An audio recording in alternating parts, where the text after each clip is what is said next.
Morning friends, ಎಲ್ಲ ಹೇಗಿದ್ದೀರಾ? ಎಲ್ಲ ಆರಾಮಾಗಿದ್ದೀರಾ ಅಂದ್ಕೊಳ್ತೀನಿ. ಇವತ್ತು ನೋಡಿ ಮೊಳಕೆ, ಇದು ಹುರುಳಿಕಾಳು ಮೊಳಕೆ ಕಟ್ಟಿ ಎಷ್ಟು ಚೆನ್ನಾಗಿ ಮೊಳಕೆ ಬಂದಿದ್ದಾವೆ ಅಂತ ಎಲ್ಲರೂ ಅಂತಾರೆ. ಹುರುಳಿಕಾಳನ್ನು ಮೊಳಕೆ ಕಟ್ಟರೆ ಭಾರ ಇಡಬೇಕು, ಏನಾದರೂ ಅದರ ಮೇಲೆ ಇಟ್ಟರೆ ಮೊಳಕೆ ಚೆನ್ನಾಗಿ ಬರೋದು, ಇಲ್ಲ ಅಂದರೆ ಬರಲ್ಲ ಅಂತ.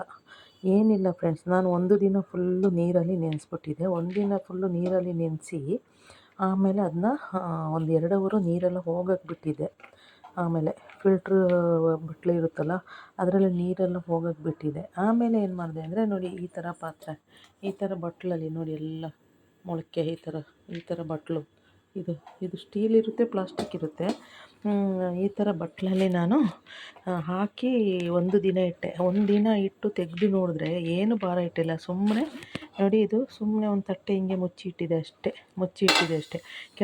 ಕೆಳಗಡೆ ಒಂದು ಬಟ್ಲು ನೋಡಿ ನೀರಲ್ಲಲ್ಲಿ ಸೋರಿದೆ, ಈ ಥರ ಮುಚ್ಚಿಟ್ಟಿದೆ. ಅದರಲ್ಲಿ ತುಂಬ ಚೆನ್ನಾಗಿ ಇದು ಮೊಳಕೆ ಬಂದಿದೆ. ಎಷ್ಟು ಚೆನ್ನಾಗಿ ಮೊಳಕೆ ಬಂದಿದೆ ನೀವೇ ನೋಡ್ತಾ ಇರ್ತೀರ. ನಾನೇನು ಮಾಡ್ತೀನಿ, ಇದನ್ನ ಇವಾಗ ನಾನು ಜಾಸ್ತಿ 1 kg ನೆನೆಸಿದ್ದೆ. ಒಂದಿನ ಪಲ್ಯ ಮಾಡ್ತೀನಿ, ಒಂದಿನ ಮಸಾಲೆ ಸಾರು ಮಾಡ್ತೀನಿ. ಏನಾದರೆ ಫ್ರಿಜ್ಜಲ್ಲಿದ್ದರೆ ಎಮರ್ಜೆನ್ಸಿಗೆ ಆಗುತ್ತೆ ಅಂತ ಇವಾಗ ಏನು ಮಾಡ್ತೀನಿ, ಎಲ್ಲ ಒಂದು ಡಬ್ಬಕ್ಕೆ ಹಾಕಿ ಫ್ರಿಜ್ಜಲ್ಲಿ ಇಡ್ತೀನಿ. ಇದು ಒಂದು ನಿಮಗೆ ಕಮ್ಮಿ ಅಂದರೆ ಒಂದು ತಿಂಗಳು ಇಡ್ಬೋದು ಫ್ರಿಜ್ಜಲ್ಲಿ 1 ತಿಂಗಳಿಟ್ಟು ಯೂಸ್ ಮಾಡ್ಬೋದು.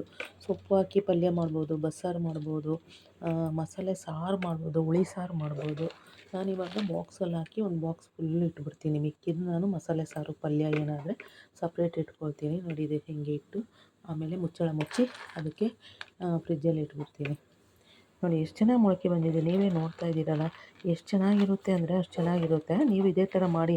ಅಯ್ಯೋ ನೆನೆ ಹಾಕಬೇಕು, ಭಾರ ಇಡಬೇಕು, ಹೆಂಗಪ್ಪ ಹುರುಳಿಕಾಳು ಮೊಳಕೆ ಕಟ್ಟೋದು, ಅದೆಲ್ಲ ಟೆನ್ಷನ್ನೇ ಬೇಡ. ನೋಡಿ, ಸೇಮ್ ಇದರಲ್ಲೇ ಹಾಕಿದೆ ನಾನು,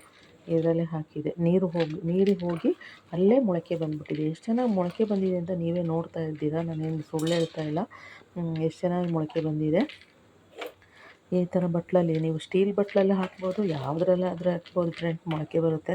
ಆದರೆ ಒಂದು ಪಾತ್ರೆಯಲ್ಲಿ ಹಾಕಬೇಕು, ಅದ್ರ ಕಟ್ಟಬೇಕು, ಅದ್ರ ಮೇಲೆ ಭಾರ ಇಡಬೇಕು ಅಂದ್ರೇ ಮೊಳಕೆ ಬರೋದು. ಅದೆಲ್ಲ ಸುಳ್ಳು. ನೋಡಿ ಎಷ್ಟು ಚೆನ್ನಾಗಿ ಮೊಳಕೆ ಬಂದಿದೆ. ಯಾರಿಗೆಲ್ಲ ನನ್ನ ವಿಡಿಯೋ ನೋಡಿ ಇಷ್ಟ ಆಯಿತು ಎಲ್ಲರೂ ಶೇರ್ ಮಾಡಿ, ಇದನ್ನ 10 ಜನಕ್ಕೆ ಶೇರ್ ಮಾಡಿ, ಅವರು ತಿಳ್ಕೊಂಡು ಇದೇ ಥರ ಮಾಡಲಿ. ನೀವು ಎಷ್ಟು ಶೇರ್ ಮಾಡ್ತೀರಾ ಅಷ್ಟು ಜನಕ್ಕೆ ಉಪಯುಕ್ತ ಆಗುತ್ತೆ. ಯಾಕಂದರೆ ತುಂಬ ಜನಕ್ಕೆ ಮೊಳಕೆ ಕಟ್ಟೋದೇ ಬರಲ್ಲ, ಸುಮ್ಮನೆ ರೆಡಿಮೇಡ್ ಅಂಗಡಿಯಿಂದ ತಂದುಬಿಡ್ತಾರೆ. ಒಂದು ಇಷ್ಟಕ್ಕೇ ಕೊಡಬೇಕು, ಅಲ್ಲಿ ಒಂದು ಎಷ್ಟು 50 ರೂಪಾಯಿ 60 ರೂಪಾಯಿ ಕೊಡಬೇಕು. 1 kg 80 ರೂಪಾಯಿ ಇರುತ್ತೆ, ಆದರೆ ಈ ಒಂದು ಇಷ್ಟಕ್ಕೇ 60 ರೂಪಾಯಿ 50 ರೂಪಾಯಿ ಕೊಡಬೇಕು. ಅದ್ರ ಬದಲು ನೀವೇ ಮನೆಯಲ್ಲಿ ತಂದು ಈ ಥರ ಮೊಳಕೆ ಕಟ್ಟಿ, ನೀವು ಆದಷ್ಟು ನೀವು ಶೇರ್ ಮಾಡಿದ್ರೆ ಏನಾಗುತ್ತೆ ಅಂದರೆ 10 ಜನಕ್ಕೆ ಗೊತ್ತಾಗುತ್ತೆ. ಎಲ್ಲರೂ ಕಟ್ತಾರೆ, ಹೆಂಗೆಂಗೋ ಯಾವ್ಯಾವ ರೀತಿಯಲ್ಲೇ ಕಟ್ತಾರೆ. ಆದರೆ ಈ ಥರ ನಾನು ಹೇಳಿದ ರೀತಿಯಲ್ಲಿ ಕಟ್ಟಿ ಸಖತ್ತಾಗಿ ಮೊಳಕೆ ಬಂದಿದೆ. ತುಂಬ ಚೆನ್ನಾಗಿ ಮೊಳಕೆ ಬರುತ್ತೆ. ಇದು ಬರೀನ ಹಂಗೇ ಒಗ್ಗರಣೆ ಹಾಕಿ ತಿನ್ಬೋದು, ಅಷ್ಟು ಚೆನ್ನಾಗಿರುತ್ತೆ. ಯಾರೆಲ್ಲ ನನ್ನ ವಿಡಿಯೋ ಇಷ್ಟ ಆಯಿತು ಎಲ್ಲರೂ ಲೈಕ್ ಮಾಡಿ, ಕಮೆಂಟ್ ಮಾಡಿ, ಶೇರ್ ಮಾಡಿ.